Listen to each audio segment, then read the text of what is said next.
My beloved child, listen carefully, for the words I am about to pour out are not merely to comfort you, but to awaken your soul from its slumber in the midst of a restless world. Know this: every moment you draw breath on this earth is no accident. There is a deep reason why I have kept you alive until now. In a dim and shifting world where many souls have lost their bearings and surrendered to the passing of time, I have seen you. I have set my seal upon your forehead and preserved your breath as one guards a holy flame within a sacred temple. You are not a dry leaf blown aimlessly across the desert. You are a seed I have planted with eternal purpose, watered by my love and nourished by my grace, to bear fruit for a great harvest. O child, this world is filled with temptations and false voices. How many times have you been distracted, turning from the light to chase illusions, only to feel the emptiness that follows a fruitless search? Yet no matter how far you have strayed, my eyes have never left you. Do you remember those moments when despair closed in and darkness surrounded you, and suddenly a thin ray of hope flickered within? That was me. When you thought no one could understand your pain, I was bending low to catch your whispered cries in the night. Even when you feared you had disappointed me, I was standing at the threshold, waiting with a love that never wearies, with patience beyond human reason. Turn toward me at any moment, and you will find me there, like a father who sees his child from afar and runs to embrace without rebuke, only overflowing compassion. Hold this truth close. You are not a random product of the universe, nor a forgotten speck of dust in an endless crowd. Before the first light was called out of darkness, I knew your name. Before the mountains took shape, I envisioned your life. You are chosen, made in my image, a treasure sculpted by my loving hands. The breath in your chest is not mere biology. It is a sacred song, a pulse of eternity I breathed into you to remind you of an unfinished destiny, a journey yet to be walked. You were not created merely to drift through days, to chase fading successes, or gather what cannot follow you beyond time. You were born for something greater, to walk with me, not in fear, not through empty ritual, but in deep intimacy, like a child, recognizing the voice of its father amid 1,000 noises. I have never been far from you. I am not silent. Even in chaos, in the clamor of busy life, my voice echoes deep within you. Do you feel it? Those stirrings of your heart, longing to return home, are not vague imaginings. They are my whisper, calling you back to where you truly belong. Not in human approval, not in fleeting pleasures, but in me, in my presence, in the everlasting arms of unfailing love. Like cool water soaking into parched ground, my presence revives your weary soul and reminds you your only safe refuge is in me. The world will try to convince you that your worth depends on achievement, on what you gain or own. But hear this truth from my own mouth: your value was set before you were formed in your mother's womb. When no one knew your name, I knew you. When no one cared, I loved you. Every tear you shed, every question that twists within your mind, I see and hold. My love for you is not shaken by failure or weakness. I love not because you are deserving, but because I am your father and my very nature is love. You have known wounds, betrayal, nights of silent tears. I know them all. I know the efforts you hide, the burdens you carry alone, the moments you wanted to give up yet kept walking.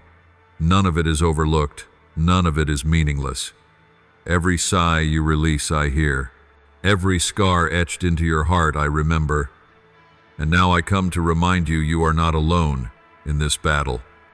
I am your refuge, your unshakable rock, the steady hand that does not tremble, the true voice that never changes.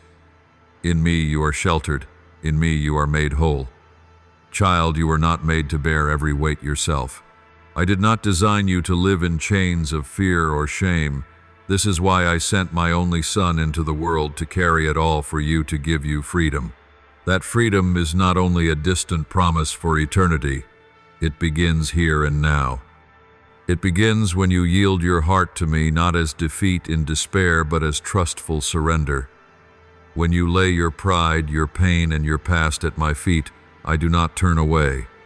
I stretch out my arms, longing to heal.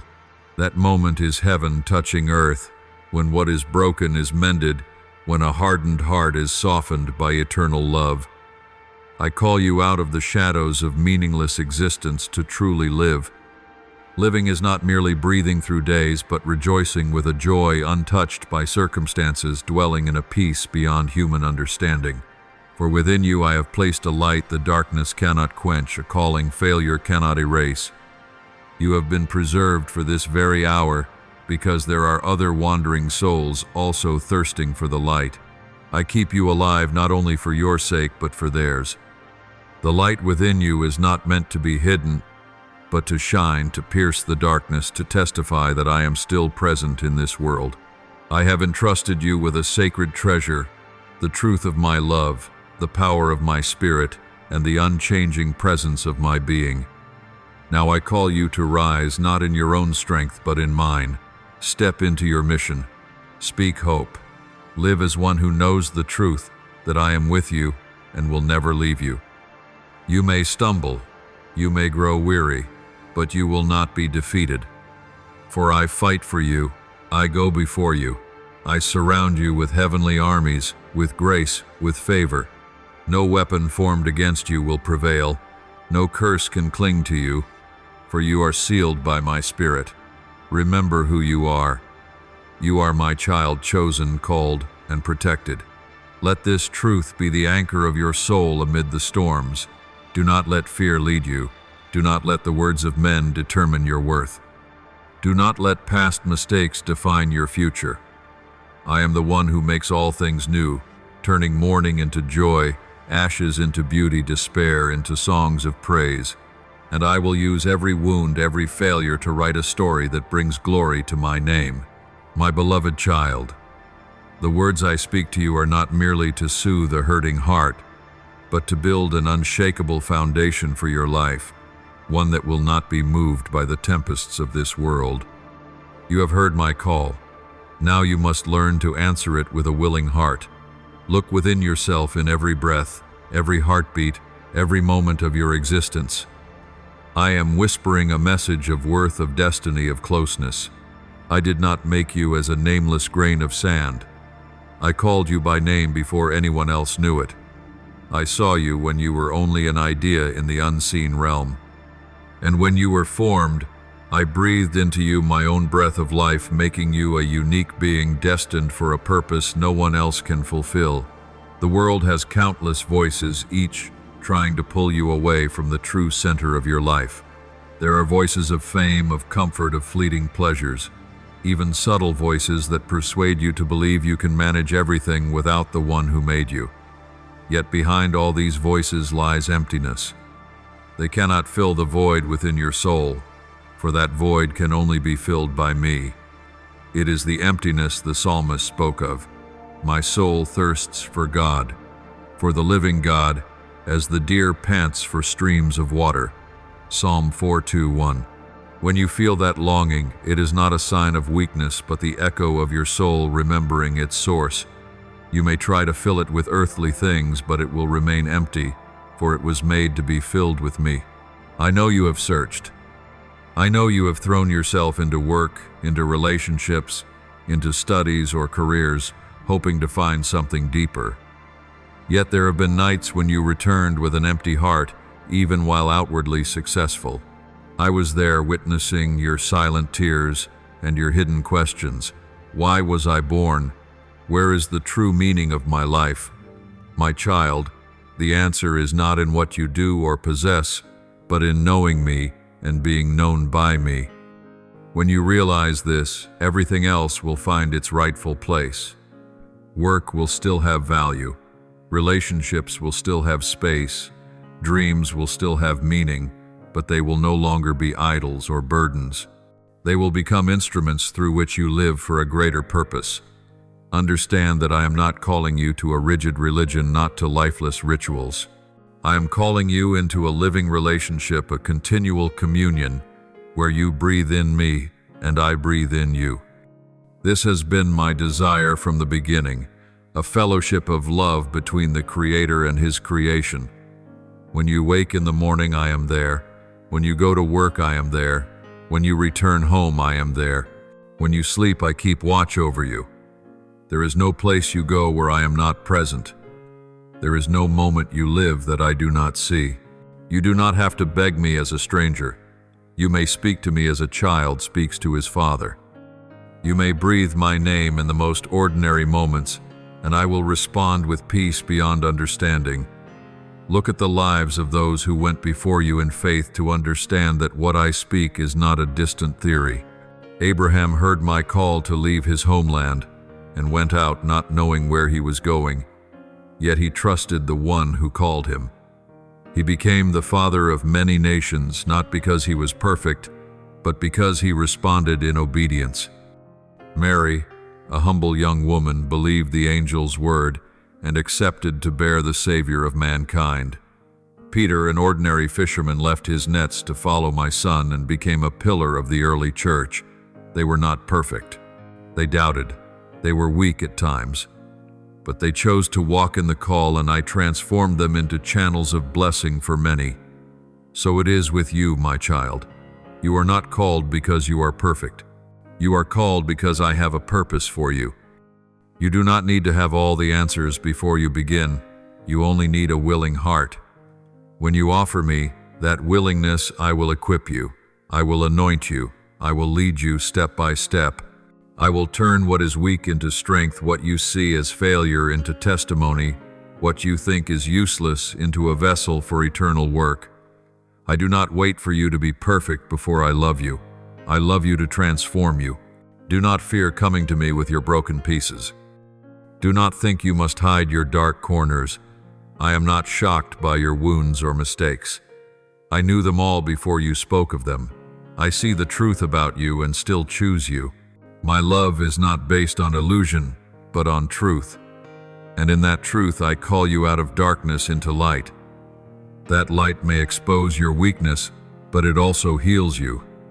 That light does not condemn, it sets you free. You were not created to drag through life as one weighed down. I want you to walk in freedom. Freedom is not doing whatever you please. It is living according to the nature for which you were created. Freedom is not the absence of discipline.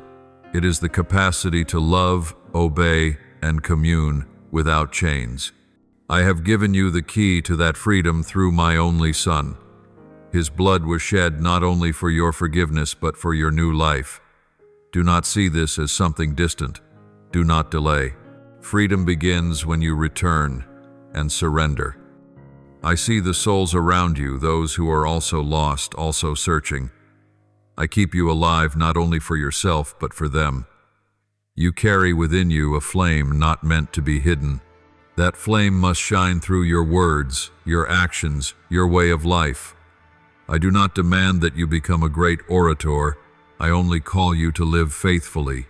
Every act of love, every truthful word, every time you choose grace over bitterness, you are letting that flame shine. You are bearing witness to my love. Remember, no weapon formed against you will succeed when you are in me. No curse can cling to you when you are sealed by my Spirit. I will fight for you, go before you, cover you with grace and angelic hosts. When the enemy whispers lies, answer with the truth I have spoken. When you feel weak, remember that my strength is made perfect in your weakness. When you feel small, remember you belong to the one greater than all things. Do not let fear lead you. Do not let the words of men determine your value. Do not let past mistakes steal your future. I am the one who makes all things new, turning mourning into joy, ashes into beauty. I will use every scar to write a glorious story. What the enemy intended for harm, I will turn for your good. You do not need to be perfect to begin, you only need to be willing.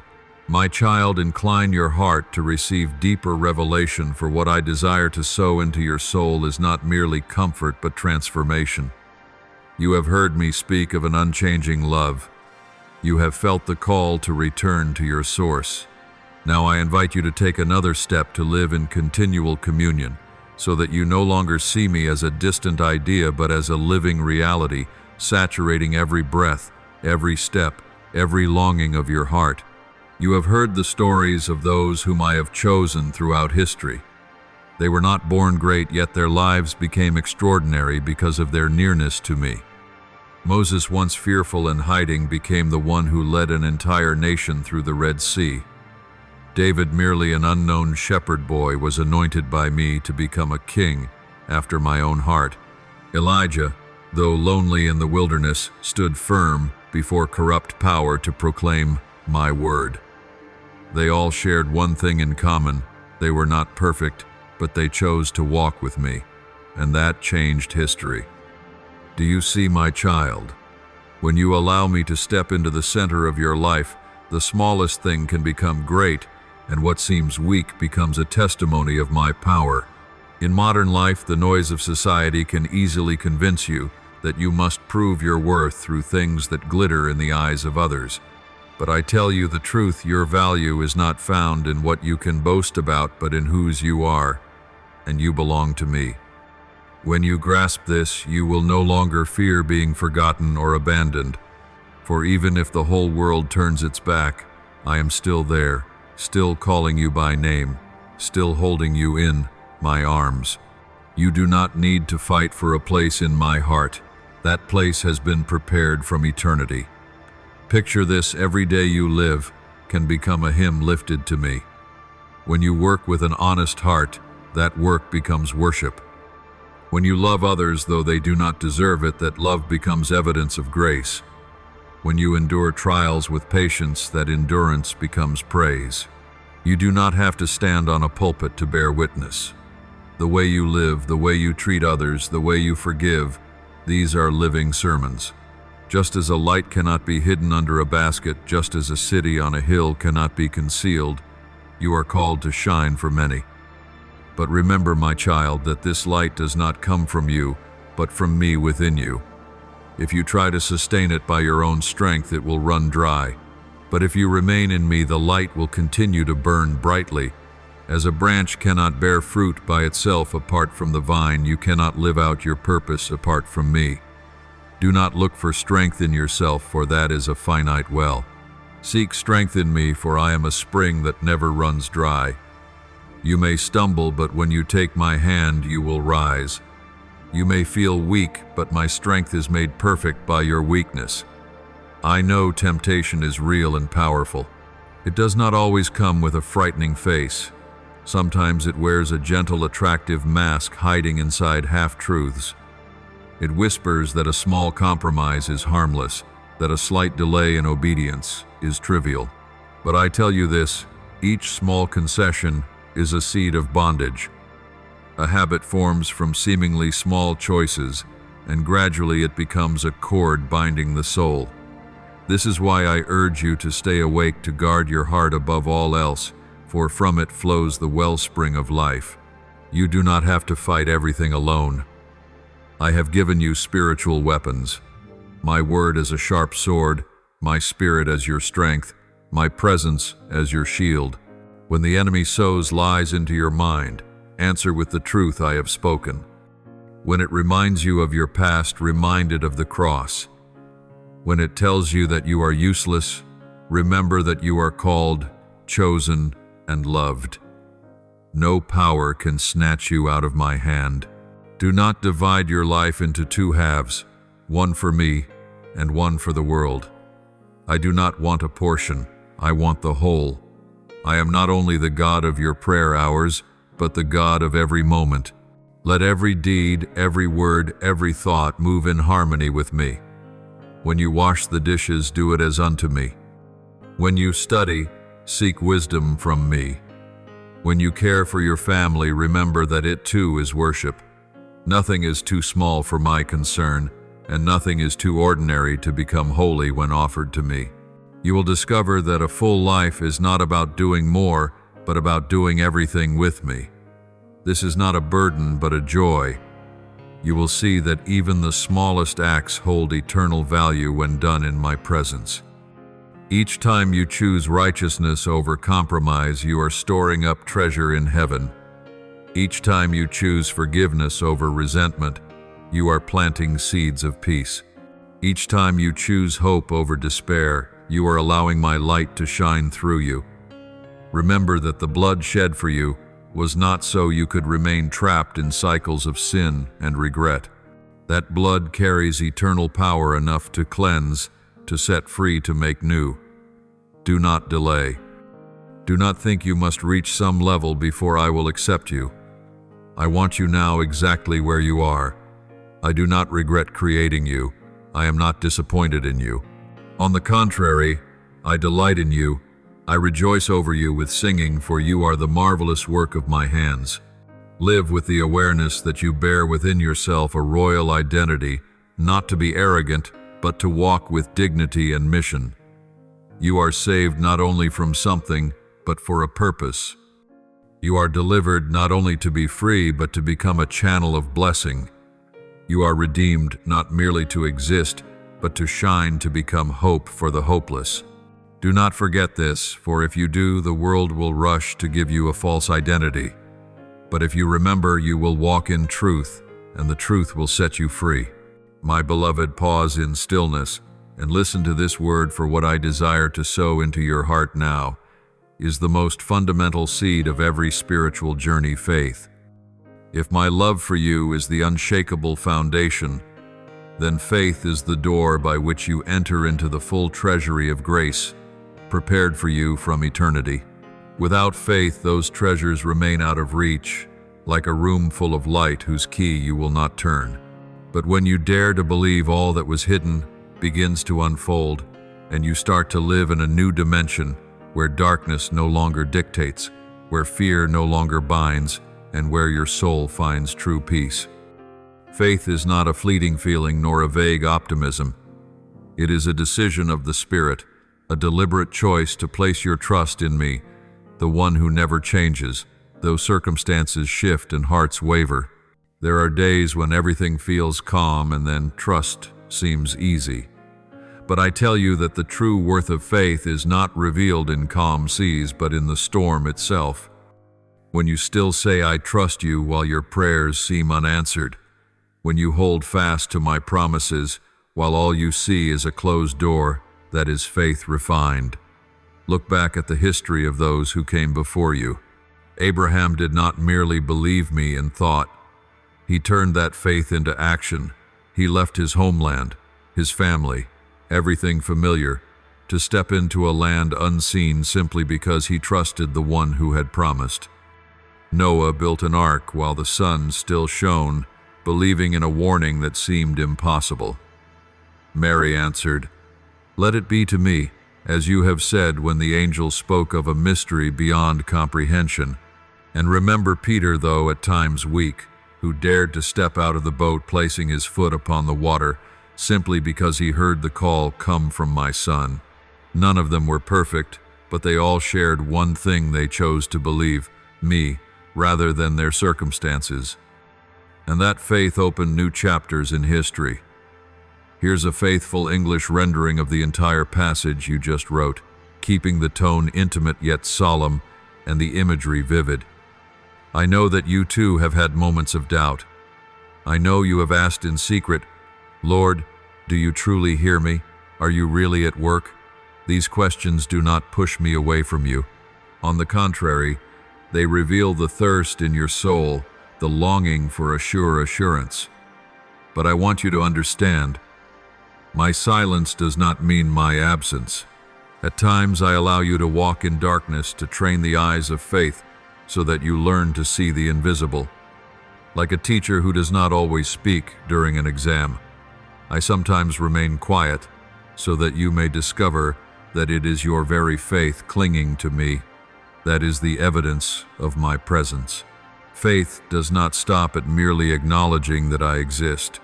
Many know that I am real, but not everyone believes that I am kind, that I am faithful, that I will keep my promises. True faith is when you entrust your whole soul, your whole future, even what you do not understand, into my hands. True faith is not limited to reason. It flows into action. When you choose to forgive instead of holding on to bitterness, that is faith. When you are faithful in small tasks, even when no one sees, that is faith. When you persist in prayer, even though you have not yet seen an answer, that too is faith. Faith is not always strong. Sometimes it is like a small candle flickering in the wind, but even as it trembles, it still gives light. I have said that even faith, as small as a mustard seed, is enough to move mountains. The power does not lie in the size of your faith, but in the one toward whom your faith is directed. As long as you place your faith in me, no matter how small, I will act. Practice faith every day. Just as muscles must be exercised to grow strong, faith must also be exercised to mature. Every time you choose prayer over anxiety, you are practicing faith. Every time you choose hope over despair, you are practicing faith. Every time you step onto the path I show, even before you see the whole picture, you are practicing faith. And each exercise builds within your soul a strength that cannot be destroyed. My child, let faith be present not only in great matters, but in every small detail. I am not only the God of spectacular miracles, I am the God of every breath. I want you to trust me not only when you need healing from sickness, but also when you need fresh strength each day to work. I want you to trust me not only when facing great trials, but also when walking in the ordinary. Faith in small things paves the way for faith in great things. And I want you to know faith is the key for you to enter peace. When you trust me, you no longer have to bear the burden of controlling everything. You can sleep peacefully in the midst of storms because you know that I am in the boat with you. You can walk through the desert because you know that I have prepared the stream. You can face tomorrow because you know that I will hold on tomorrow. Faith turns anxiety into rest, fear into hope, darkness into light. The world will always invite you to put your trust in wealth, power, or people. But all these are fragile. They can collapse in an instant. True trust can only be placed in the one who exists from everlasting to everlasting, the one who never changes. When you build your life on that foundation, you will no longer fear being swept away. So today, I invite you believe. Believe even when your eyes have not yet seen, your ears have not yet heard. Believe that I am still at work even in silence. Believe that my promises are real, that my love will never fade. Faith is not an illusion. It is the assurance of truth sealed by the blood of my Son. Let faith become the heartbeat of your life, your very breath, the light guiding your steps. And as you walk by faith, you will see a new life open up, not only full of hope, but full of strength, because you know that I am always with you. My beloved, when I speak to you about faith, I do not only want you to hear and remember, but to live fully in that reality. Faith is not an extra piece to decorate your spiritual life. It is breath, it is life, it is the very link that binds you to your divine source. Without faith, every religious act becomes an empty form. But when faith is present, even the smallest acts become holy, a fragrance rising before my throne. Picture this: a tiny seed lying still in the soil looks useless, but when it trusts in the light and the stream, it sprouts, rises, and becomes a tree bearing fruit. Your life is the same. If you let faith take root in your heart, it will grow, bearing the fruit of righteousness, the fruit of love, the fruit of patience, the fruit of joy. Faith is the beginning of every transformation, and from it, a new life is born. I know that at times you find it hard to believe. When circumstances oppose you, when everything seems contrary to the promise, you ask yourself, has He forgotten His word? Is He truly with me? But I say to you, I have never left you. I have never forgotten a single promise I have made. In fact, it is precisely in the moments that seem silent that I am working more than ever. Like the seed germinating in the darkness of the soil, much of what I am doing in you takes place quietly, so that at the right time you will see the result burst forth. Remember that faith is not blind. To believe in me does not mean you reject reason, but that you place reason in its proper place. Your reason sees in part, but faith brings you into a fuller vision, like a child holding a father's hand, not needing to understand the entire path ahead, but still walking, trusting that hand will never let go. That is the image I desire in you. Complete surrender, resting in my arms, even when you cannot see. The whole map of your life. Let faith become your compass. When the world presents many paths, faith keeps you on the right path. When the noise confuses you, faith reminds you of my word. When fear wants to seize your mind, faith whispers that I am faithful. You cannot avoid moments of wavering, but you can choose to keep your eyes fixed on me. And when your eyes are on me, you will walk firmly like Peter walking on the water while his eyes are fixed on my Son. My child, faith is not only for surviving adversity, it is also for living in daily joy and peace. When you believe that I provide for everything, you will no longer live in anxiety about tomorrow. When you believe that I supply, you will no longer chase after wealth as though it were your only security. When you believe that I love you, you will no longer seek affirmation from the eyes of the world. Faith frees you from the burden of living to please the world and brings you into the freedom of living to please me. Look into the mirror of those ancient witnesses. Hebrews chapter 11 tells of a vast multitude people who by faith conquered, endured, and persevered.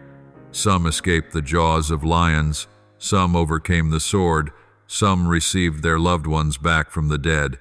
Yet others suffered, were mocked, and lost everything and still remained in faith. This shows that faith does not always lead to immediate favorable outcomes, but it always leads to eternal victory. I desire your faith not to be shaken by circumstances. Do not let what your eyes see or your ears hear determine the worth of your faith. Let faith determine how you see your circumstances. When you are sick, faith declares that I am the healer. When you are in lack, faith reminds you that I am the provider. When you are lonely, faith affirms that I am the one who is always with you. When you stumble, faith tells you that my grace is sufficient for you. Faith is also the key that opens the intimate relationship between you and me. Without faith, you will always keep your distance, always doubt, always hold back. But when you have faith, you draw near, you call me. Father, you dare to entrust even the darkest corners of your soul to me. And when you do that, you will see that I do not turn you away, but embrace, heal, and renew you. Faith turns distance into closeness, fear into intimacy. Train your heart to choose to trust me more than any other voice. When the world says you are too small, faith reminds you that you are the child of the King of Glory. When the enemy whispers that you are worthless, faith declares that you are chosen. When failure tempts you to give up, faith proclaims that I can turn what is evil into what is good. Faith is the shield that guards your mind from the countless arrows of doubt and deception. My child, I know you cannot create faith on your own. Faith is a gift, an act of grace that I give. Yet you must nurture it by listening to and remembering my word. For faith comes by hearing, and hearing through the word of Christ. When you immerse yourself in the word, faith will grow. When you meditate on the word, faith will take root. When you act upon the word, faith will bear fruit. Let my word become your source of life, so that every day you drink from it, and the faith within you will become strong. Do not think of faith as a one-time journey. Faith is a rhythm of life. It needs to be renewed every morning, held steady at noon, and cherished every night. Just as manna was given daily to my people in the wilderness, so faith must be nourished continually. You cannot live on yesterday's faith.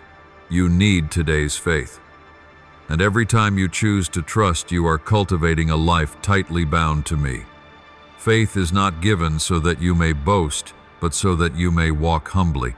It does not make you arrogant, but fills you with gratitude.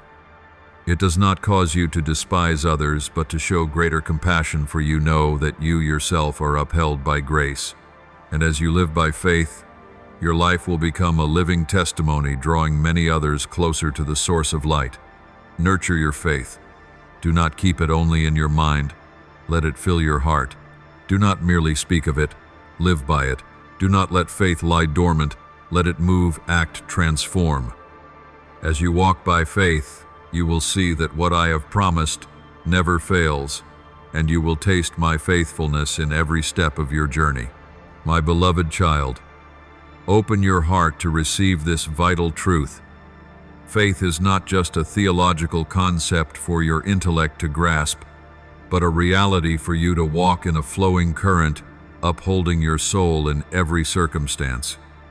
If you have heard of my love, if you have known my call to you, then now you must learn to believe fully, to believe deeply, to believe until that faith becomes your daily way of life. Faith is humanity's response to boundless love.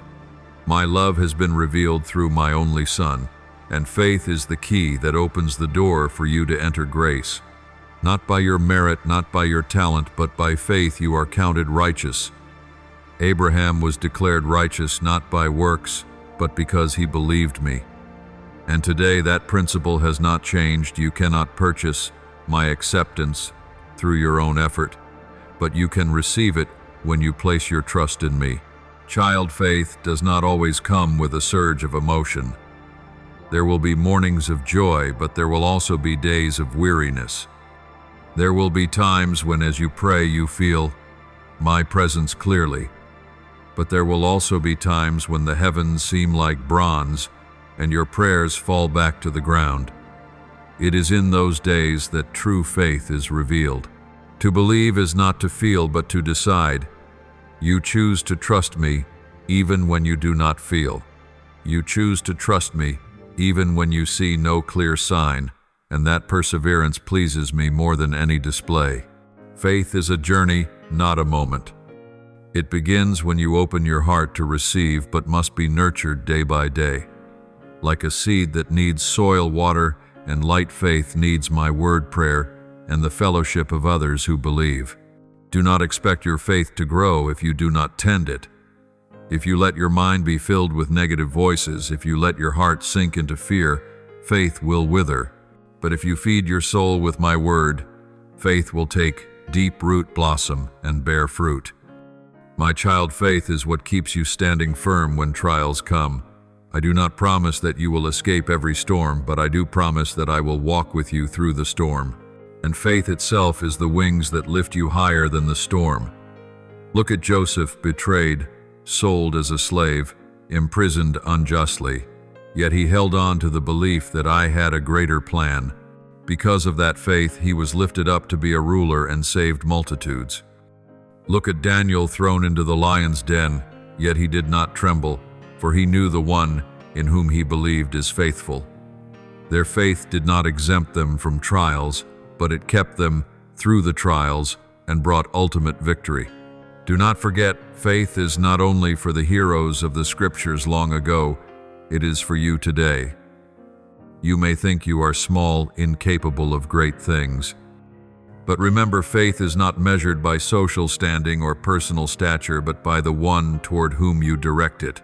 A single, sincere heart daring to say, I believe you, is enough to open heaven's doors.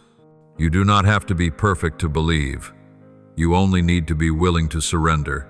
Faith is the choice not to let circumstances define your identity. When the world says you are a failure, faith says I am shaping something new. When the enemy whispers that you have been abandoned, faith declares I have never left you. When you stumble, faith reminds you that my grace is sufficient to lift you up. Like a shield, faith protects your mind from the flaming arrows of doubt. Like an anchor, faith steadies your soul amid the waves. Faith is also not something you keep for yourself alone. It is a lamp that must be set on a stand to give light to others. When you recount what I have done in your life, when you testify of my faithfulness, you are planting seeds of faith in others' hearts. One testimony can spark hope in the desperate. One act of love can open a hardened heart. Your faith can become a heritage passed to the next generation, so that they too may know that I am faithful. I know you are not always strong. There are days when your faith flickers like a candle in the wind. But do not be afraid. Do not lose heart. I do not despise small faith. I treasure every sincere whisper. Remember, I have said that faith as small as a mustard seed is enough to move mountains, not because the seed is great, but because the one to whom the seed points is almighty. Therefore, even when you feel weak, do not give up. Keep believing and I will do the rest. Let faith become your way of life, not just an emergency measure. Do not only turn to faith when trouble comes, walk by faith even in days of peace. Do not only trust me when you need a miracle, trust me in the smallest details. When you trust me in the little things, you are being prepared for the great. When you trust me in times of joy, you will stand firm in times of sorrow. Continuous, steadfast faith is what truly transforms your life. Faith pleases me more than any ritual. I do not need elaborate offerings without faith. I do not need long prayers if they do not spring from faith. But a single whispered, I believe, you in the dark is more precious than thousands of ceremonies, for that faith is the direct cord linking your heart to mine. Therefore let faith become your breath, your heartbeat, your strength. Do not keep it for yourself, let it shine. Do not fear when it seems small, for I will nurture it. Do not despair when you are weak, for my power is made perfect in your weakness. Live, walk, and breathe in faith, and you will see your life become a song of praise, a living testimony, a powerful witness that I am faithful yesterday, today, and forever. My beloved child, after you have learned and walked in faith, I now desire to lead you to a deeper level of the spiritual journey. Receiving. Believing is only the beginning. It is the doorway your soul opens. Receiving is the step where you reach out your hand to take what I have already given. Many believe that I am real, believe that I am powerful, believe that I can do miracles, but they never receive, and so they live like the hungry, surrounded by abundance. Remember, faith lays the foundation, but receiving is when the house is built.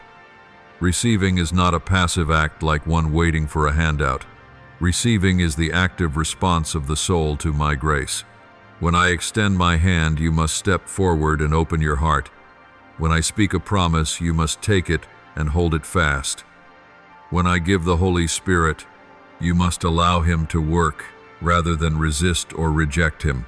Receiving is an attitude of humility and also of courage.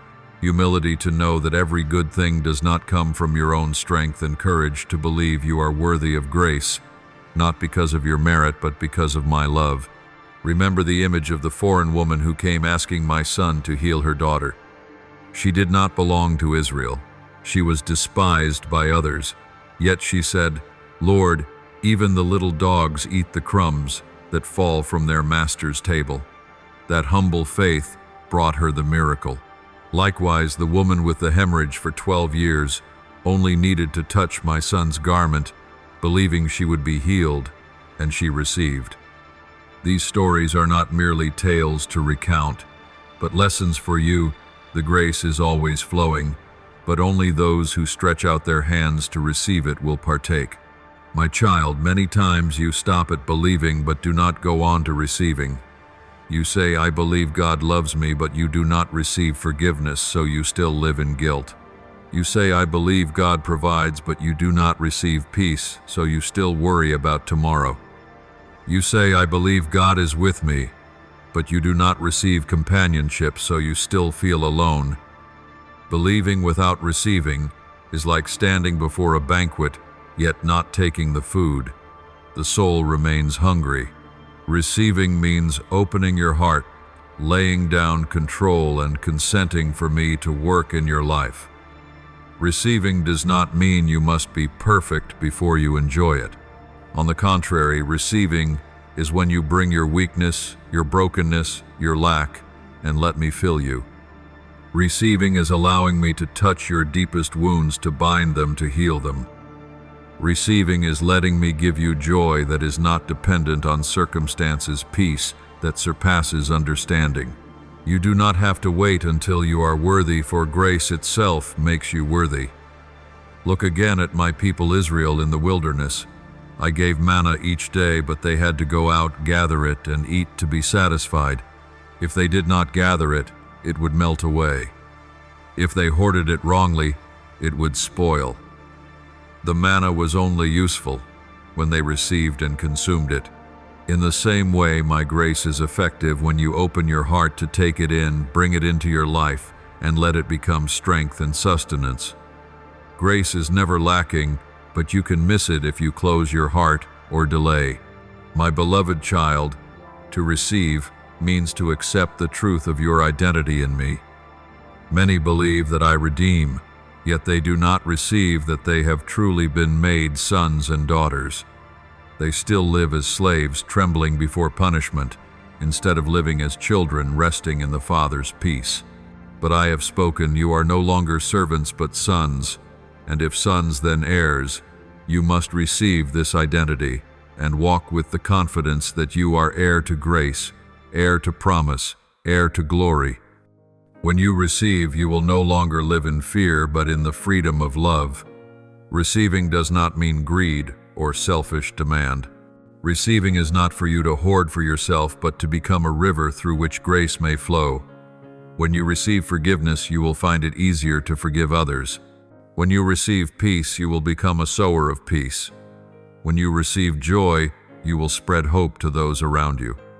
This is why I always desire that you receive, because I long for blessing not to stop with you, but to flow through you into many lives. Remember, the enemy will always try to hinder you from receiving. He whispers that you are unworthy, that you have sinned too much, that blessings belong to others and not to you. But I declare, whoever calls on the name of the Lord shall be saved. I make no distinction. Grace is not given to the perfect, but to those who open their hearts. Do not let lies rob you of the portion already prepared for you. Do not let shame or fear turn you away. Step forward with boldness and receive. There are things I have planted in your life from the beginning, yet they only blossom when you receive them. Like a seed hidden in the soil, potential becomes reality only when awakened. I have placed within you light calling and giftings, but you must receive to walk in them. You must say, I agree, I open my heart, I yield to your use. And when you receive, what was hidden will rise, and you will be astonished at what I have prepared. Receive forgiveness that you may no longer live under the weight of guilt. Receive peace that you may no longer be bound by anxiety. Receive joy that you may no longer be governed by sorrow. Receive your identity as my child, that you may no longer live as a slave. Receive the Spirit that you may be led into all truth. Receive your calling, that you may walk in the greater purpose. And above all, receive me, the source of every blessing, the one who gave himself for you. My beloved, to receive is not a momentary act, but a continual journey. Many think they need only believe once, receive once, and that is enough. But I tell you, receiving must become the rhythm of your life today, tomorrow, and forever, until you are perfected in glory. For my grace never runs dry, and my blessings never cease.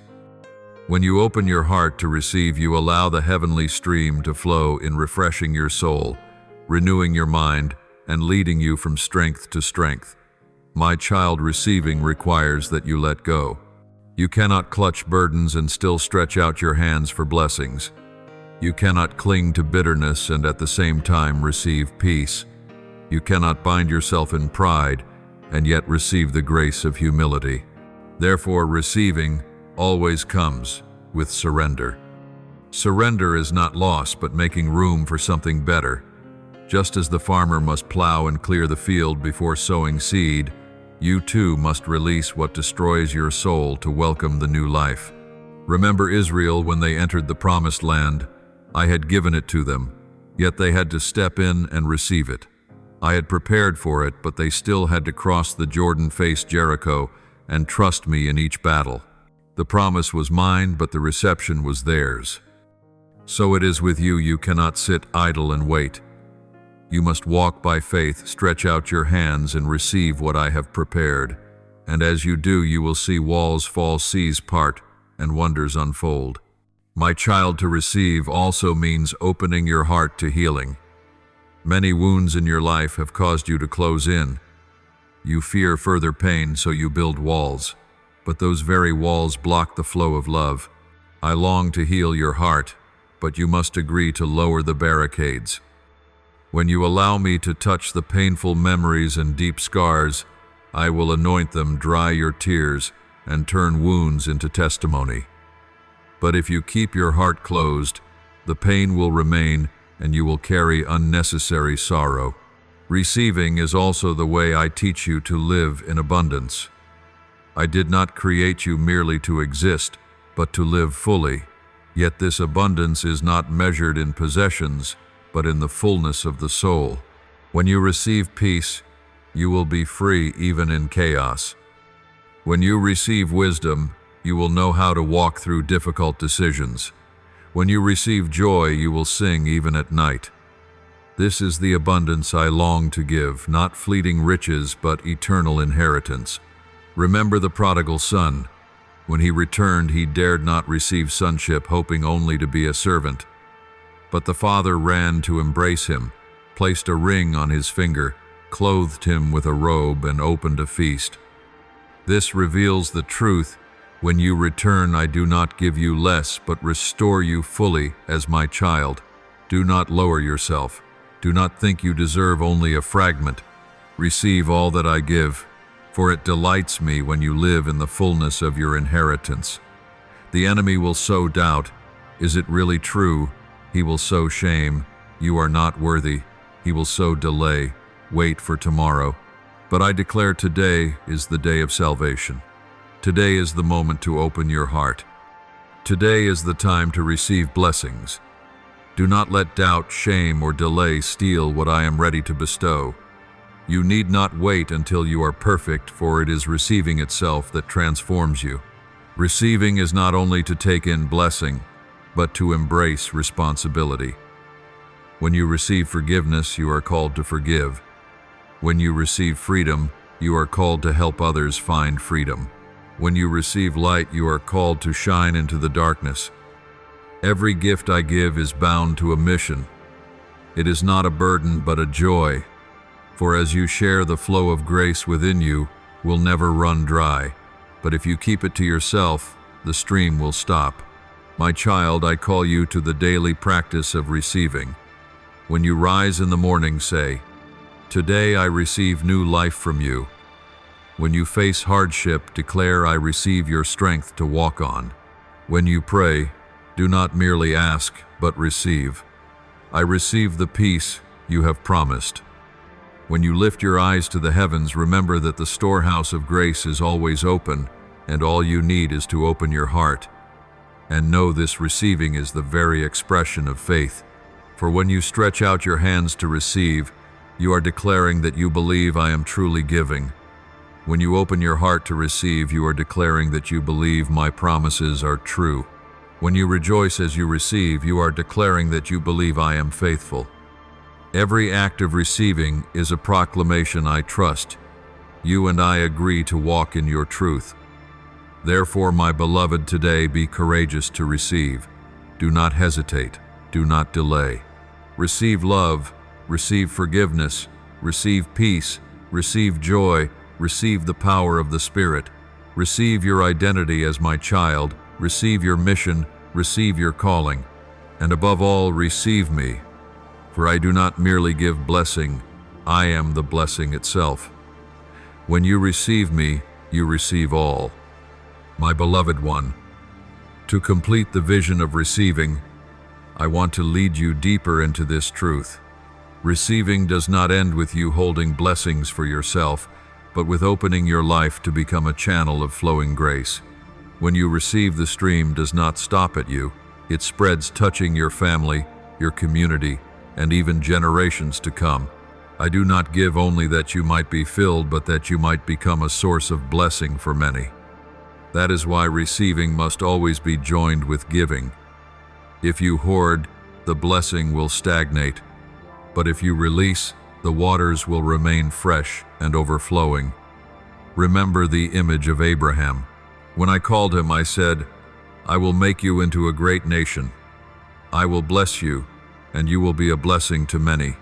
He did not only receive a promise for himself, but also a mission to become a channel of blessing. So it is with you. When you receive forgiveness, you are called to forgive others. When you receive love, you are called to love without condition. When you receive peace, you are called to sow peace into a world of turmoil. Thus, receiving not only transforms your life, it transforms the very atmosphere around you. Know also that receiving means allowing me to enlarge your capacity. Many shrink back and refuse to step into the new because of fear. But when you receive, you are agreeing to let me lead you beyond your comfort zone. Receiving may mean leaving behind what is familiar in order to step into a greater calling. Like Moses, once a shepherd in the wilderness, he received the staff of power and became a deliverer. Like Isaiah, who, when he heard my voice asking, "Whom shall I send?" replied, "Here am I, send me." That is what it means to receive not only blessing but mission. My child, receiving is daring to accept the portion from my hand, even when it differs from your expectation. Sometimes I bless in material abundance, yet at other times blessing comes as strength to endure suffering. Sometimes I grant instant healing, yet at other times I grant grace to walk a long journey patiently. To receive is to believe that whatever I give is good, even when you cannot yet understand, like Job, in the midst of loss and pain, who still declared, "The Lord gave, and the Lord has taken away. Blessed be the name of the Lord." He received both blessing and trial as part of my purpose. And I want you to know that receiving requires boldness. Many hesitate, afraid to receive fully, fearing it may seem greedy. But I say, come boldly to the throne of grace, that you may receive mercy and find grace in your time of need. I never rebuke you for coming again and again. On the contrary, I rejoice when you come in trust. Remember the widow of Zarephath. When Elijah asked for a little bread first, she obeyed, and she received a miraculous provision. The jar of flour did not run out, nor the jug of oil ran dry. That is the picture of what happens when one dares to receive. You will never lack. Receiving also means accepting yourself in my light. Many cannot receive because they have not yet accepted that they are loved unconditionally. They still strive to prove their worth through works, achievements, or human approval. But I say you do not need to do anything more to be loved by me. You need only receive. Receive unconditional love. Receive the identity of being my child. Receive the joy of belonging to me. When you stop seeking value from the world and instead receive affirmation from me, your soul will find true rest. Yet you must also guard what you have received. The enemy is relentless in trying to steal blessing. He sows doubt so that you relinquish peace. He sows fear so that you shrink back from your calling. He sows shame so that you forget your identity as my child. Therefore, after receiving, you must keep. Keep through prayer, keep through my word, keep through obedience. Just as a farmer tends the seedling after planting, so you must nurture blessing with faith and faithfulness. And my child, do not think receiving is only personal. In truth, it is deeply communal. When the early church received the Spirit at Pentecost, they did not keep it for themselves. They shared, they lived in power together. They bore witness, and multitudes came to faith. The receiving of a small group ignited a movement that changed the world. Likewise, when you receive and live it out, your family, your community, and even future generations will partake of the blessing. Therefore, decide today, do not merely believe, but receive. Do not speak with your lips alone, but open your heart. Do not stop at theory, but step into reality. Receive forgiveness that you may no longer be bound by the past. Receive peace that you may stand firm in the storm. Receive your calling that you may live with purpose. Receive the Spirit that you may walk in power, and receive me that you may find fullness. For when you receive, you become a bearer of blessing, a bearer of light, a witness to my eternal love and faithfulness.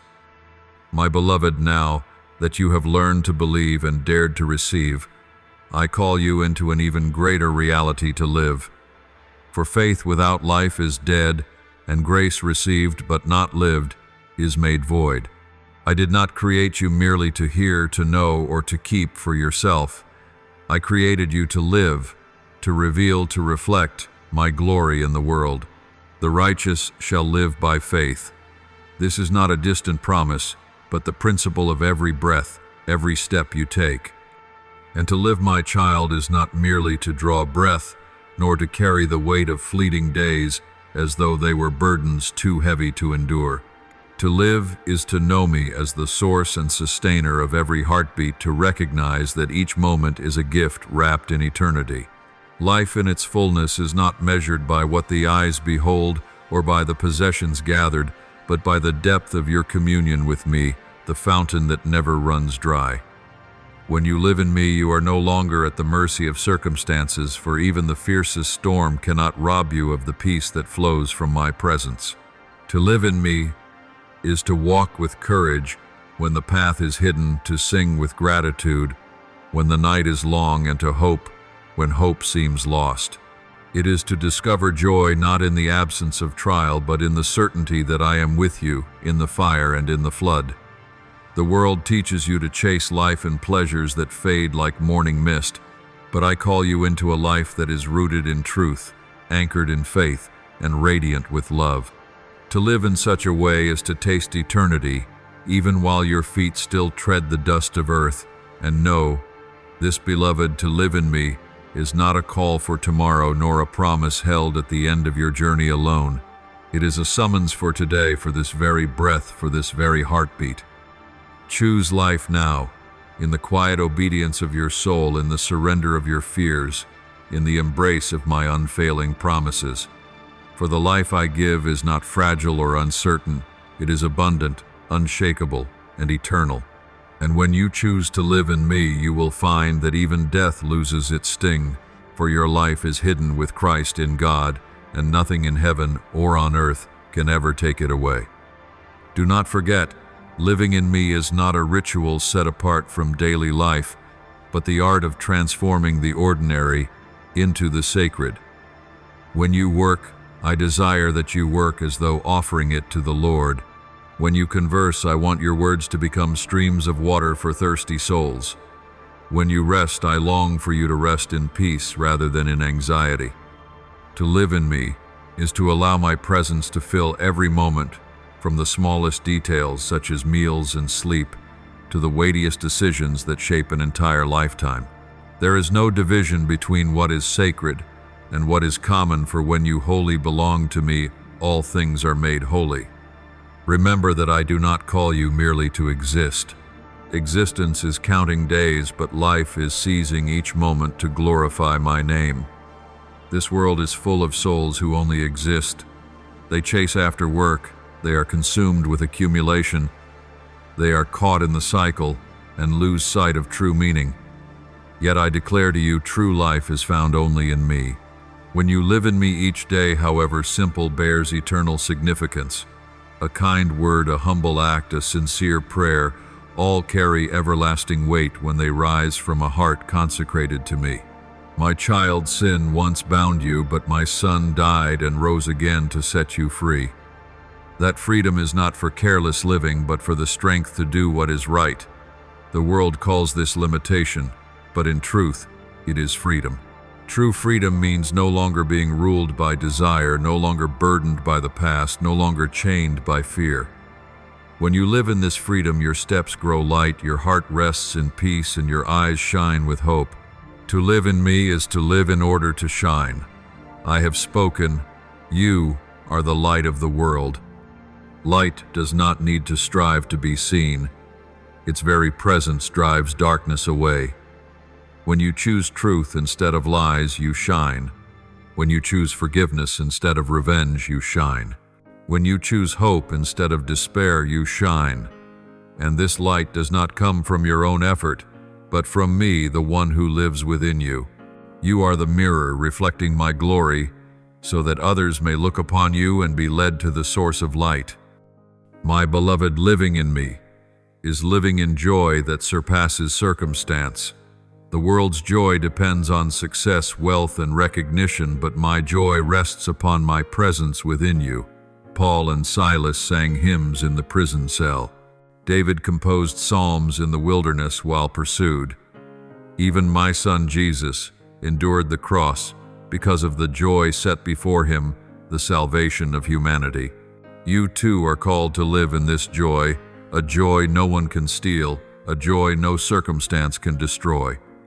To live in me is to live in love. Love is my very essence, and it is the clearest mark of those who follow me. Love not only in feeling but in action, forgiving those who hurt you, lifting the weak, sacrificing for those in need. When you love, you are becoming like me. When you love your enemies, you reveal a power the world cannot understand. When you love the least of these, you are loving me. Love is the one language that never fades, and I call you to dwell in it. Child, living also means living in obedience. This is where faith is proven. Faith cannot remain mere words. It must be displayed through action. Abraham believed, so he obeyed by offering Isaac. Noah believed, so he obeyed by building an ark in the desert. Mary believed, so she obeyed when she said, "Let it be to me according to your word." Their obedience changed history, and today I call you also to live in obedience. You may not understand it fully. You may find it difficult, yet obedience always opens the door to blessing. Living in me does not mean you will never stumble. The difference lies here. When you fall, you know I am there to lift you up. When you are weak, you know my power is made perfect in weakness. When you lose your way, you know I patiently await your return. Life is not about achieving perfection, but about returning, rising again, and allowing me to keep working. Each time you return, your faith matures, your heart softens, and your soul is renewed. To live in me also means becoming a witness. The world does not read scripture every day, but it reads your life. It observes how you treat others, how you respond, how you walk. And when you live in love, in peace, in righteousness, they will see something different. Your life becomes a living book in which every page testifies to my grace. This is how you preach without words, with a power greater than 1,000 speeches. Therefore, do not merely exist. Do not keep faith as a theory. Do not store grace as a hidden treasure. Live to prove faith, to reflect grace, to spread love. Live with purpose. Live with joy. Live with hope. Live to glorify my name. When you live this way, each breath becomes a hymn of worship, each step a testimony, and each day a gift of eternal worth. My beloved child, living in me is not a slogan nor a vague idea, but a practical, tangible, daily reality. Life is when faith moves beyond the lips, when receiving moves beyond the mind and becomes breath, heartbeat, habit, and way of life. You may learn much about faith, you may hear much about grace, but only when you live will it become visible, transforming your soul and all those around you. I have spoken that you are created to do the good works which God prepared in advance for you to walk in. This means that every day, every act, however small, can become worship. When you stretch out your hand to help the weak, you are living in love. When you keep integrity in a deceitful world, you are living in righteousness. When you lift your head in trial and say, "I still trust the Lord," you are living in hope. Living in me is not waiting for rare moments, but making your whole life a continual sacred offering. Remember, to live is to place me at the center. Many wish to add me as a supplement to their lives, but I do not accept second place. When I am the center, everything else finds its proper order. Work is no longer a burden, but a calling. Family is no longer a duty, but a blessing.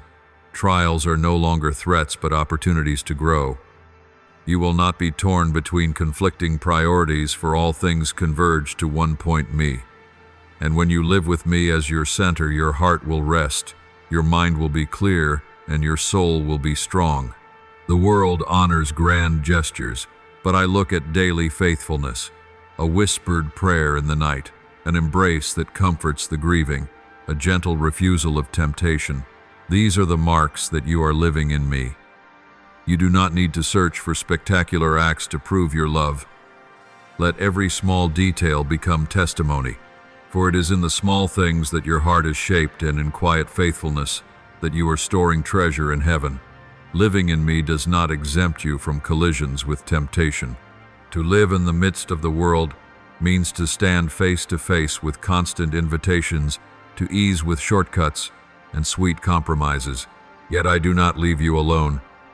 I give you my spirit to guide you, my word to illumine you, my community to uphold you. To live means to stay awake, to discern and refuse what draws you away from my presence.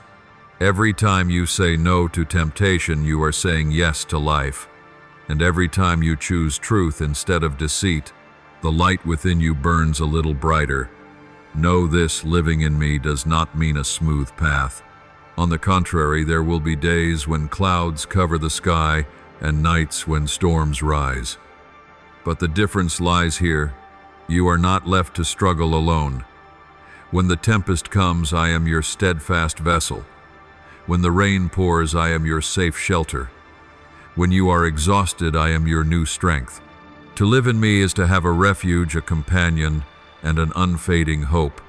And when others see you still standing firm in the storm, they will know a power greater than yourself is with you. Living in me is learning to let go. Many lives are bound by anxiety, by the past, by bitterness or ambition. But I declare, cast all your cares upon me, for I care for you. When you learn to lay your burdens down, you will find your heart lightened. When you release those who have hurt you, you will find yourself set free. When you place your plans and dreams at my feet, you will see me do far beyond what you could ask or imagine. Letting go is not loss. It is making space for me to replace what you surrender with something better. Living is learning to share. Life is not clinging tightly to yourself, but pouring out. To receive without living becomes a blocked blessing. But when you live by giving your time, your love, your forgiveness, your gifts, you will find yourself filled even more. For I have established the law: give, and it shall be given to you. A heart open to live for others is also a heart open to receive more from me. And when you live this way, you become a river that flows endlessly and never runs dry. My child, living in me also means persevering to the end. Many start with zeal but soon grow cold. Yet I call you to walk each day, each step without giving up. Like a long-distance runner, you need endurance, not just bursts of strength. Living in me is learning to keep step, to hold the pace, not letting trials slow you down. And know this: I am the one who goes before you to clear the way, the one who runs beside you, and the one who awaits you at the finish. When you look back, you will see that every footprint of yours has always been matched by mine. Therefore, remember this today: living is not merely breathing, not merely existing. To live is to let faith become action, grace become habit, love become a way of life. To live is to let me reveal myself through you, so that the world may see and know that the living one walks beside you. Live with unshakable faith, with unconditional love, with hope that does not waver. And when you live like this, your life will no longer be a string of meaningless days, but a living book whose every page is written in the ink of grace and eternal light. My beloved child, now I want to take you to the deepest meaning of what it is to live. Believing is the foundation. Receiving is drawing from the source, but living is the visible evidence that faith and grace have truly taken root in your soul. If believing is sowing the seed and receiving is watering it, then living is the tree that grows, gives shade, and bears fruit. A tree cannot hide its life. The trunk rises, leaves flourish, flowers bloom, fruit ripens, all manifest outwardly. In the same way, your spiritual life cannot remain only within. It must become a visible mark by which the world knows you belong to me. Understand this: living in me is not a static state, but a dynamic journey. Every day is a step forward, every circumstance an opportunity to choose my will or your own self. There will be times when love is easy to choose, but there will also be times when you must sacrifice yourself to love. There will be days of overflowing peace, but also moments when you must fight through anxiety to hold fast to your faith. It is in these fluctuations that your true life is proven. I do not measure you by whether you stumble, but by whether you rise, continue, and allow me to renew you. Beloved, living in me means bringing your identity as my child into every aspect of ordinary life. When you work, do it as one who is sent, not merely as a hireling. When you love, love as one who has been loved unconditionally. When you forgive, forgive as one who has been forgiven. When you serve, serve as one who serves the King of Kings himself. Each small act, when done with the awareness that you are the child of the Almighty, becomes an act carrying eternal power. And when those around you see this, they cannot help but notice something different about you. My child, living in me is to let the Holy Spirit work continuously. The Spirit does not only come in a gathering or in a moment of emotional prayer. He longs to walk with you in every breath. When you need wisdom to decide, He is the whisper guiding you. When you are weary, He is the source of new strength. When you are tempted, He is the power that holds you. Living in me is inseparable from the Spirit, for He is the life sap that keeps your inner tree evergreen. Do not quench Him, do not ignore Him, but listen, walk, and live in Him. Living in me also means learning to govern your time and your mind.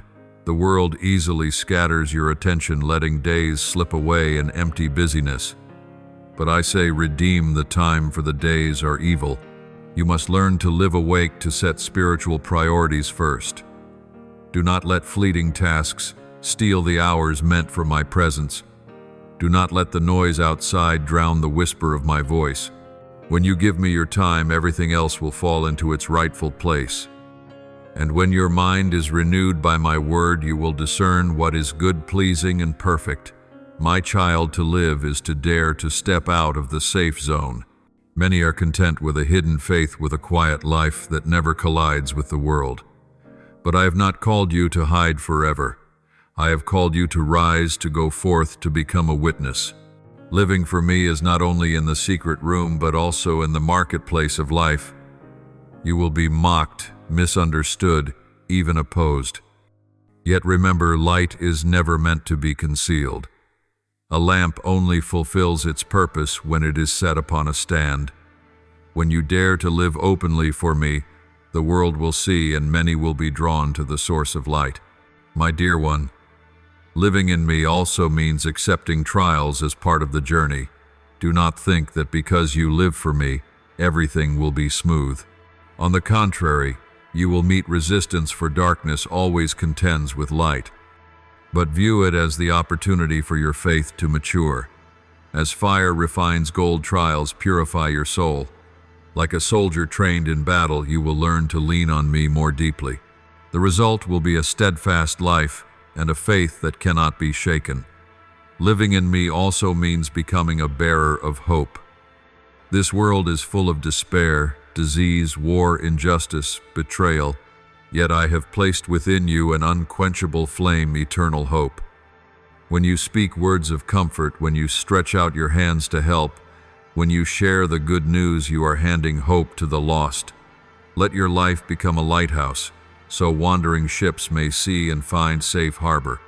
And remember, your hope is not a vague wish, but the sure promise of the one who never breaks his word. My child, living in me also means keeping eternity in view. Do not fix your eyes only on this passing life. Every success, every possession, every acclaim will fade. But what you do in me endures forever. When you love, you store up treasure in heaven. When you are faithful, you write an eternal story. When you persevere, you prepare for the day of meeting me. Living in me is living today with your eyes set on eternity, so nothing on earth can sway you. Living is not merely for yourself, but to glorify my name. Living is not merely to exist, but to witness. Living is not only for the easy seasons, but also in hardship. When you do this, your life becomes a song of glory, where every note and every rhythm reflects my love and my power. And when you finish the race, I will receive you with open arms, and you will hear my voice say, "Well done, good and faithful servant." My beloved, I want to open to you. A mystery power does not only come when you first believe, nor stop when you learn to receive, nor finish when you begin to live. It is when all three weave together, complementing and strengthening one another. Like a cord of three strands not easily broken, your spiritual journey becomes resilient when faith, receiving, and living flow as one. I never designed them to stand apart, but to intertwine, laying a firm foundation for your soul. My child, picture this: faith is the root, receiving is the sap, and living is the fruit. A tree cannot stand without deep roots. It will wither without the flow of life, and it is pointless if it never blooms or bears fruit. Likewise, your life cannot stand without faith, will run dry without receiving, and will be empty if you do not live. These three cannot replace one another. They must belong together to form a life of fullness.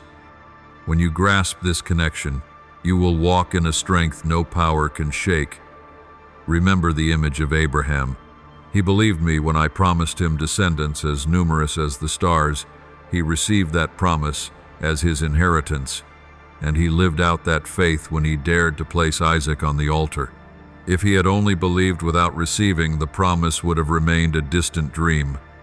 If he had only received without living, that faith would have died stillborn.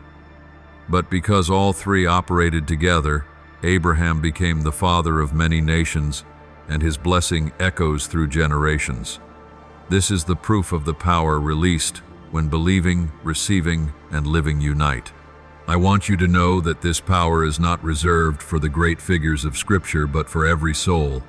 When you believe in me in trial, when you receive my comfort and grace, and when you live out that hope within your community, you join the great current of heaven. Every step you take, every word you speak, every act you perform becomes the imprint of this sacred union. And that power not only sustains you, but radiates outward, transforming those who touch your life. Imagine a river. Faith is like the spring at its source. Receiving is like the channel that opens for the water to flow into the fields, and living is the land bearing grain to feed many. If there is only a spring without a channel, the water runs to waste. If there is a channel but no cultivation, the water is useless. But when the spring, the channel, and the soil planted with seed unite, life bursts forth and harvest abounds. So it is with your spiritual life. Faith begins, receiving opens, and living brings the increase. Only when these three converge does power reach its fullness. The strength of this union also reveals itself in the power to turn adversity into opportunity. When you believe, you know that all things work together for good. When you receive, you draw in peace and strength to endure. And when you live, you transform trials into testimony. Look at Job. He believed in my justice. He received the wisdom not to curse me, and he lived in faithfulness even when loss engulfed him. The result was restoration in double measure, and his life became an eternal witness to my faithfulness. That power is also revealed when you face temptation and darkness. If you only believe that I exist but do not receive grace to resist, you will easily fall. If you believe and receive but do not live it out by rejecting temptation, your faith is only empty words. But when all three blend together, you will stand firm, believing that I am faithful, receiving the strength of the Spirit, and living in obedience. Then the enemy cannot subdue you, for you are enclosed within an unassailable circle. The power of believing, receiving, and living is also displayed in building community. One person can bear witness, but when an entire group believes, receives, and lives, that power becomes a movement. Pentecost is the proof the disciples believed the promise, they received the Spirit, and they lived in power, sharing with all nations. As a result, 3,000 were saved in a single day. This is not merely the power of individuals, but the power of community when these three sacred elements operate in harmony. My child, remember this. This power does not come from your own effort, but from my companionship. You cannot create faith on your own.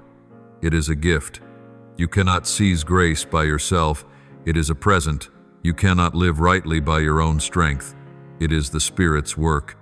Therefore, do not be proud nor despair. Simply walk open your heart, remain faithful, and I will do the rest. The power of believing, receiving, and living will burst forth within you, not because of you, but because of me. So do not stop at one of the three. Do not only believe without receiving. Do not only receive without living. Do not only live without the foundation of faith and grace. Let these three mingle, uphold, and nourish one another. And when you do, you will enter a journey of power where nothing can shake you, no force can steal from you, and no curse can stand. Your life will become living proof that I am the faithful God, and that whoever believes, receives, and lives in me will never be put to shame. My beloved, I want to take you deeper into the mysterious power of believing, receiving, and living combined. For these three, when kept apart, are only flickering rays. But when woven into a single whole, they become a blazing sun, illuminating an entire life and radiating into generations to come. Imagine a person who only believes. That faith is like a seed kept in a glass jar. It has potential, it has life, but it has never been sown into soil or watered to sprout. However precious that seed will sleep forever, never offering shade or bearing fruit. So it is with many who say they believe, but never open their hearts to receive grace, still less to live for the truth. That faith remains an idea powerless to transform the soul. There are also those who stop at receiving. They know how to open their hearts to rejoice in blessings, to taste grace, but then they keep it for themselves. What they receive is not lived out and soon becomes stagnant. Like a pond without an outlet, at first it is cool and clear, but over time turns into a stagnant pool. Receiving without living causes the soul to lose its freshness. Blessings are not given to be hoarded, but to be poured out. And there are those who strive to live without faith and grace. They hurl themselves into good works, trying to maintain virtue, but all is merely the effort of the flesh. A lamp may be polished on the outside, but without oil, it will soon go out. Living without believing and receiving is only a performance. It breeds pride in success and despair in failure. That is not the life to which I call you. My child, when believing, receiving, and living are interwoven, you step into a perfect circle. Faith opens the door, receiving draws in the supply, and living displays the fruit. Each step leads to the next. You believe, so you dare to receive. You receive, so you have strength to live. You live, so your faith grows stronger. It is a sacred cycle, ever increasing, ever expanding. You will no longer struggle in dryness, but overflow with life from within. Look at the life of David. As a shepherd boy, he believed that the Lord was with him. Standing before Goliath, he received courage from the Spirit. And stepping into battle, he lived fully in that faith, facing the giant. If David had only believed without receiving, his faith would have died in the pasture. If he had only received without living, he would never have gone to war. But because all three came together, a resounding victory took place, and my name was glorified. Another example is Mary, the young woman of Nazareth. When the angel announced the news, she believed the promise, though it surpassed understanding. She received grace and the power of the Spirit to conceive my son. Then she lived in obedience, nurturing the Savior amid many dangers. In her believing, receiving, and living, merged into a mark for all humanity. Through her I show that this power does not depend on age, status, or circumstance, but only on a willing heart. My child, this power does not only transform the individual, but it also reshapes communities. When a people learn to believe, to receive, and to live together, that power becomes a blazing fire consuming the darkness. The early church is proof they believed in the risen one. They received the Holy Spirit at Pentecost, and they lived in unity, breaking bread, praying, proclaiming the word. The result was the salvation of thousands of souls, and the gospel spread throughout the world. This was not human strength, but the power of divine union. Do not think this is far from you. That very power waits within your own heart. Each time you choose to believe in the midst of doubt, each time you open to receive, instead of closing off, each time you live out the truth instead of speaking it, only you activate the power of this union. It does not require grand gestures, but daily steadfastness. A gentle word in place of anger, a righteous decision instead of compromise, a kind act instead of selfishness, all are evidence that believe, receive, and live are at work. My child, this power also shows itself in turning failure into triumph. When you fall, faith reminds you that I still love you. When you are weak, receiving strengthens you. When you rise and continue to live, failure becomes a lesson, a testimony to grace. Nothing is wasted when placed in my hands. Even mistakes can be transformed into tools of growth. That is the power of union, turning ashes into glory. The world will try to divide these three. It will tell you that believing in the mind is enough. It will whisper lies that receiving is selfish. It will urge you to live without a spiritual foundation. But I say, do not be deceived. Hold firmly to faith, open wide, to receive and display it through your life. Then you will no longer be one swept away, but a mountain that stands immovable. You will no longer be one lost in the night, but a lighthouse that shines forth. Let these three become as natural as breathing. As the heart beats and the lungs draw breath, believing, receiving, living must be the unbroken rhythm of your soul. Do not interrupt, do not divide, do not treat lightly, for it is in this very union that you will experience incomparable power, and your life will never again be the same. My beloved child, I want you to see the full depth of this power when believing, receiving, living are woven together. For this is not only a principle for the soul of one person, but a divine strategy ordained for the transformation of the world. If believing is the seed, receiving the nourishment, and living the fruit, then when all three unite, you will see not just a single tree flourishing, but an entire garden blossoming, offering shade, food, and life to the nations. Remember the story of Joseph. That young man believed in the dreams I gave him. Though betrayed by his brothers, sold into slavery, cast into prison. In the darkness of confinement, he received grace to endure, wisdom to interpret dreams. And when lifted to the throne of Egypt, he lived out that faith by forgiving his brothers, feeding the hungry, walking in integrity. Believing, receiving, living, united, transformed a despised youth into an instrument that saved a nation. That is the witness to the power when the three become one. Look also to the life of Paul. On the road to Damascus, he believed the risen one was truly alive. He received the calling and power of the Spirit, turning from persecutor to apostle, and he lived his entire life for that mission, preaching, enduring beatings, prison hardship, never giving up. If he had only believed without receiving, he would have had nothing but a memory. If he had received but not lived, his calling would have withered. But because all three intertwined, the gospel spread across the world, and even today, millions reap the blessing of that union. Believing, receiving, living not only transforms individuals, but also builds a spiritual legacy. One generation may believe, but without receiving, they will dry up. One may receive, but without living, they will be weak. But when a generation believes, receives, and lives together, they pass the flame to the next. That is why I said, teach these things to your children. For what you believe, receive, and live becomes the seed planted into the lives of the little ones. The power does not stop with you, but flows on through generations, forming an unending river of blessing.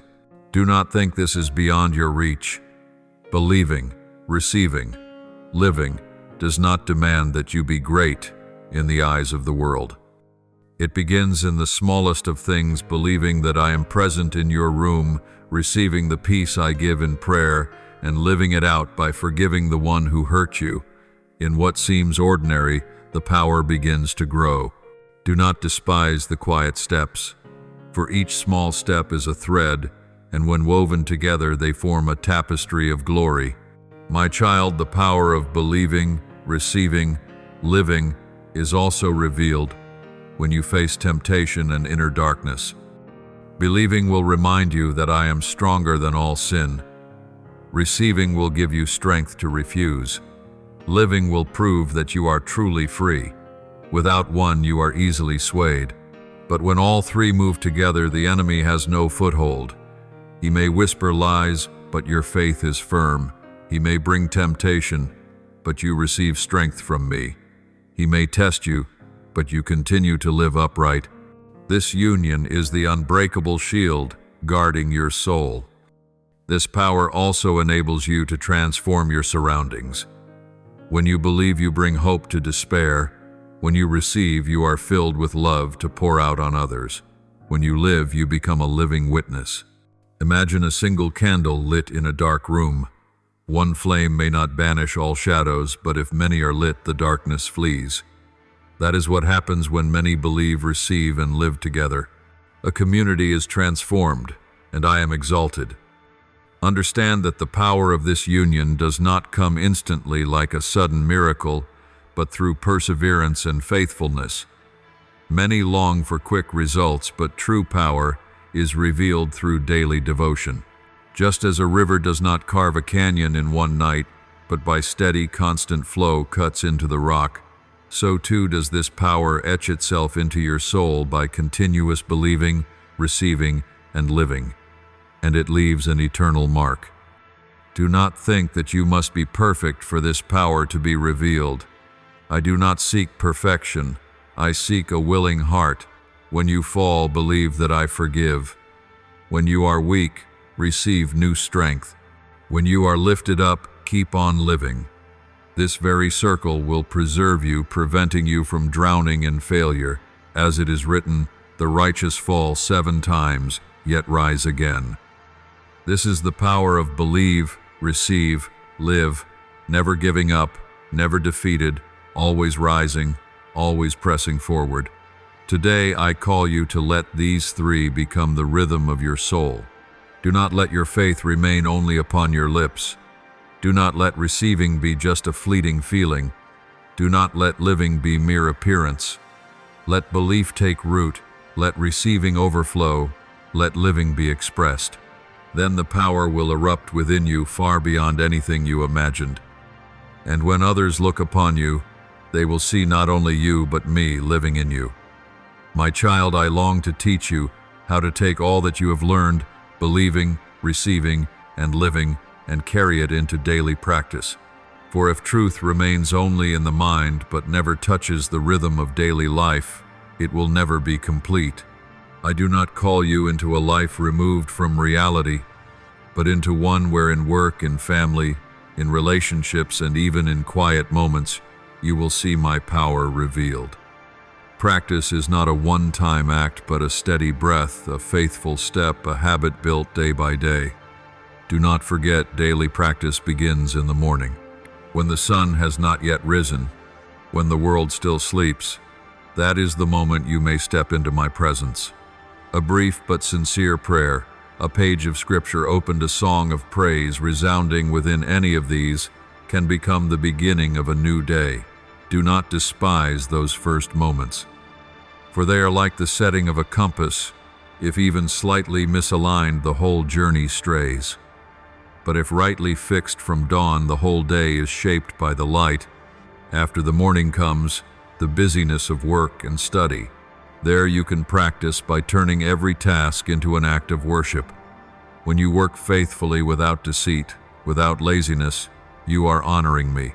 When you treat others justly, when you choose kind words instead of harsh ones, you are magnifying my name. Do not think that only prayer or gatherings are holy.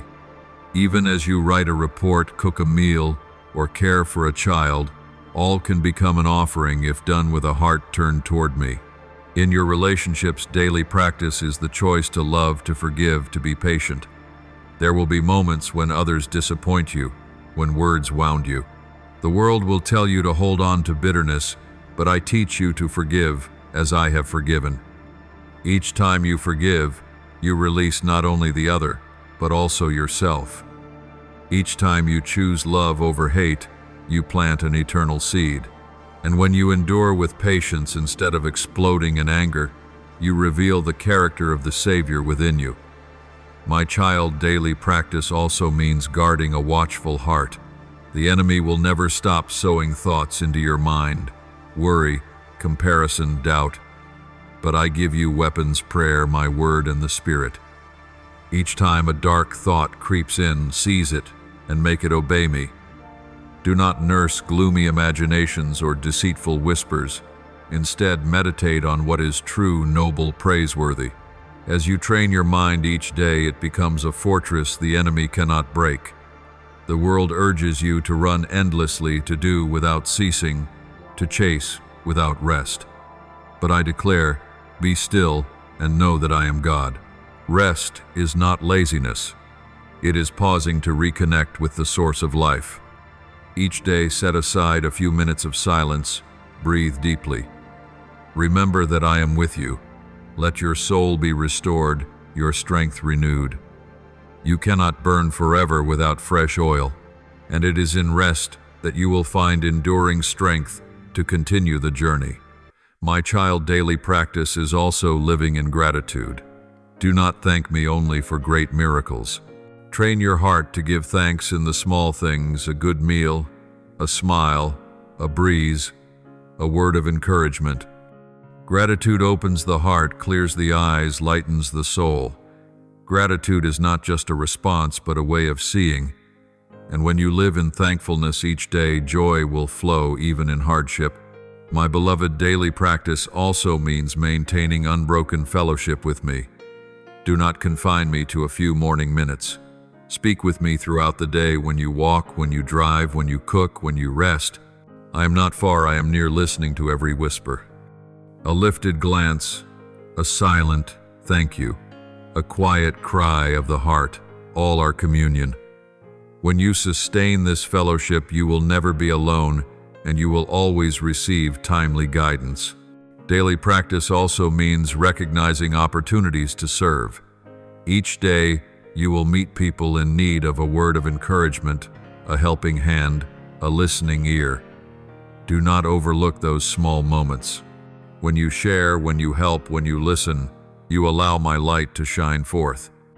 You do not need to accomplish something grand, only to be faithful with the opportunity set before you. For sometimes, a single act of kindness can alter the course of another person's life. Let daily practice become the rhythm of your life. Just as the heart beats without ceasing, just as breath flows unbroken, so faith, receiving, living must flow through every moment of your existence. Do not wait until circumstances seem perfect to begin. Do not wait until you think you are good enough to practice. Begin now in the very state you are in. I do not seek perfection. I seek a faithful heart. And when you walk in daily faithfulness, you will see your life steadily transformed. My beloved child, daily practice does not end in private devotion, but must flow into every realm of your life. Remember, I do not divide your days into sacred and ordinary. Every moment when centered on me becomes worship. And this will free you from living two separate lives, for you are called to live one life alone, a whole life in me. Child, in your family, daily practice means becoming a channel of love. A meal prepared with care, a word of encouragement to your children, patience shown to a relative, all these carry eternal worth. Do not despise the small deeds at home. When you love faithfully within your household, you are laying a foundation for the generations to come. Know this: within the walls of your home you reflect the image of the Creator more than anywhere else. In work and in society, daily practice means holding fast to integrity, not chasing deceit, not being swept into greed. The world will invite you to gain wealth by shortcuts, to rise by manipulation, to shine through pretense. But I call you to choose the righteous path even at a cost. When you labor with integrity, I will bless your work to become a testimony. Others may dismiss you at first, but in time your honesty will shine like the noonday sunday. In your relationships, daily practice means learning to listen more than to speak, to show compassion instead of judgment, to extend forgiveness instead of vengeance. You will encounter those who hurt you, misunderstand you, or take advantage of your kindness. But remember, I loved you while you were distant and frail. In the same way, when you continue to love, even without return, you sow seeds for eternity. Believe this: no tear shed, no patience endured in love will ever be wasted. Daily practice also means guarding your spiritual habits. Just as the body needs daily food, the soul needs daily nourishment. Take time to read and meditate on my word. Do not skim, but allow each phrase to sink into your heart, shaping your thoughts, guiding your steps.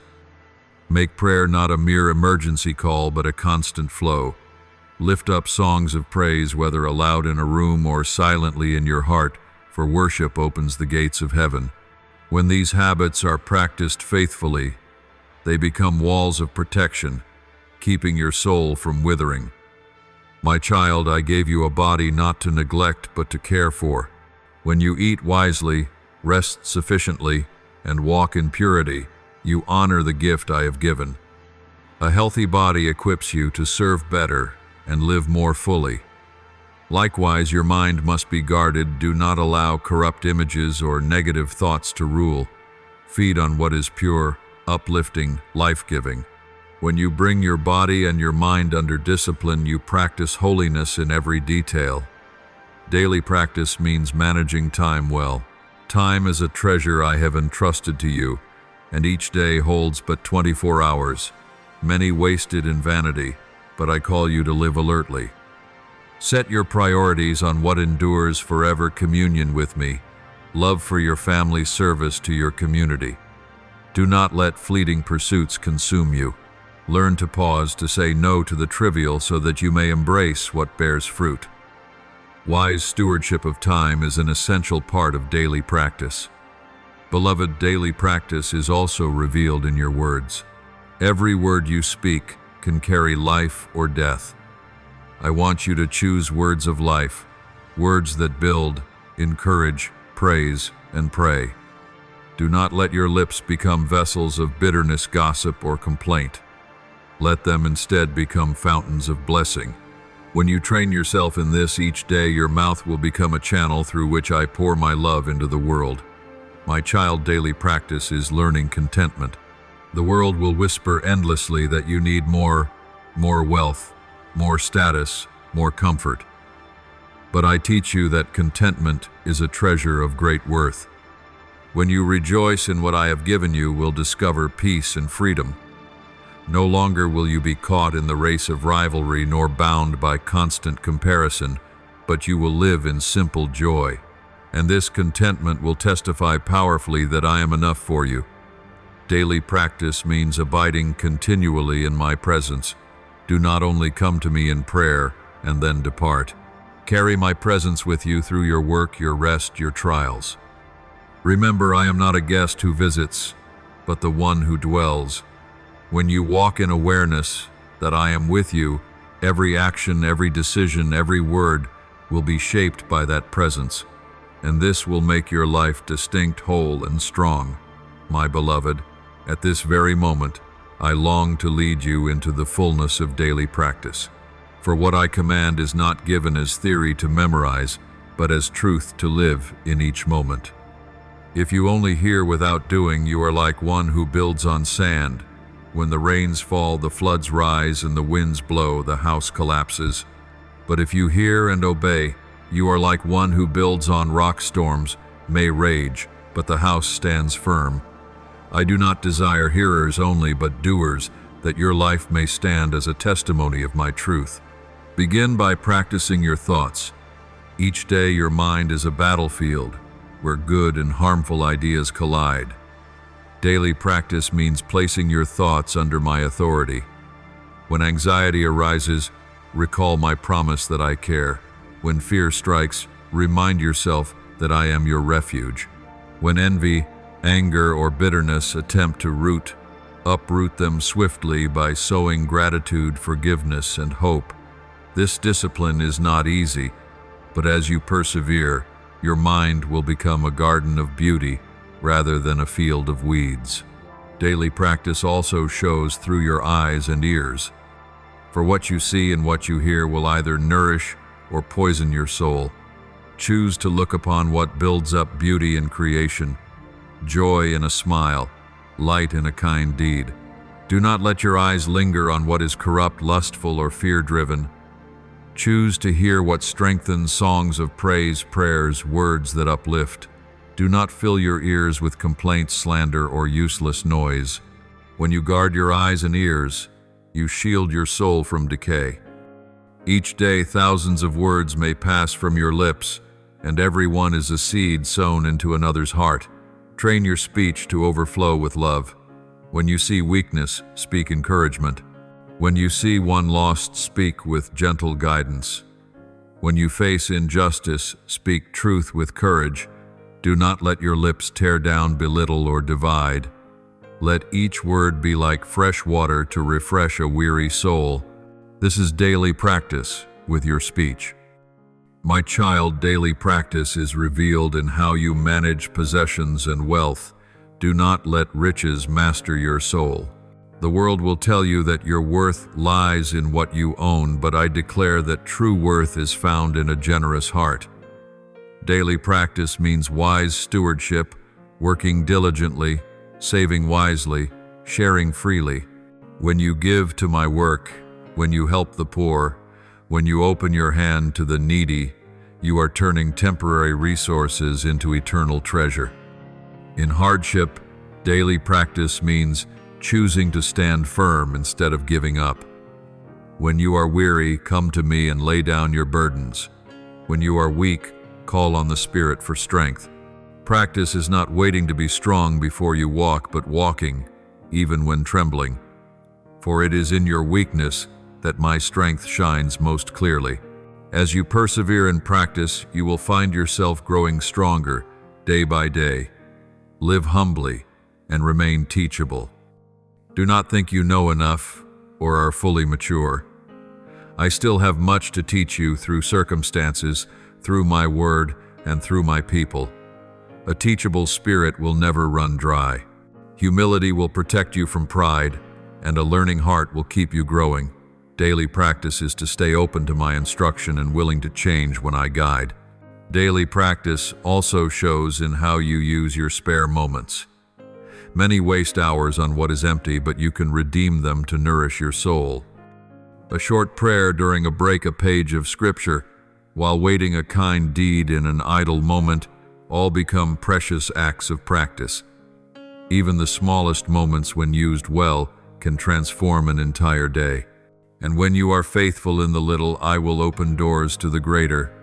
My child, daily practice is to walk in light and truth. Do not hide sin. Do not live in shadows.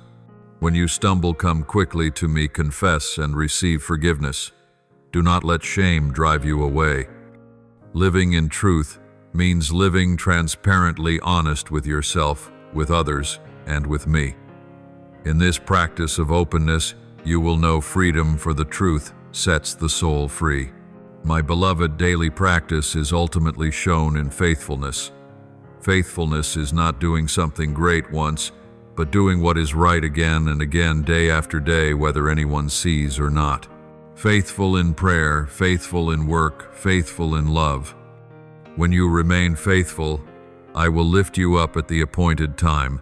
Do not despise the small, for it is the small acts of faithfulness that form the foundation of eternal greatness. Let daily practice become as natural as breathing. Do not see it as a burden, but as joy. Do not act from fear, but from love. With every step of practice, you draw nearer to me.